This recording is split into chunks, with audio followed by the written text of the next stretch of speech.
Hey, it's Todd Ault, and welcome back to Wall Street Words. Today's word is S-11 or Form S-11. This is the registration of a real estate investment trust, and boy, do I know a lot about these. In the 90s, I did so many of them when I worked on the syndicate desk at Dean Witter.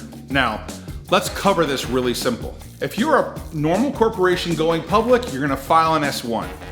If you're a real estate investment trust where you buy up real estate and you look to be certified by the IRS as a real estate investment company, where you have to return a certain amount of money to the shareholders in order to get that tax-free status, you'd file an S-11 to go public on a stock exchange if you were a REIT. Now, very simply done. They determine how many shares they want, they register them, they put all the real estate into one big, nice, happy company, and they file an S-11. Today's word is S-11. That's the registration of real estate investment trusts.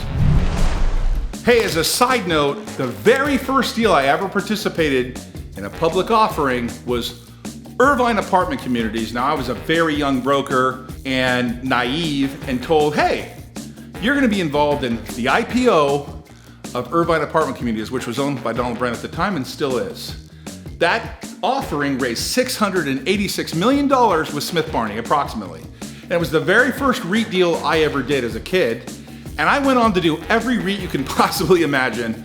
I don't know if I'm exaggerating. I always have to put a disclaimer. I could be wrong, maybe not every REIT, but I mean Kilroy, Macerich, Equity Office Properties, Vornado, you name it, I was involved in those IPOs. Today's word is S-11. That's the registration of an IPO for real estate investment trusts.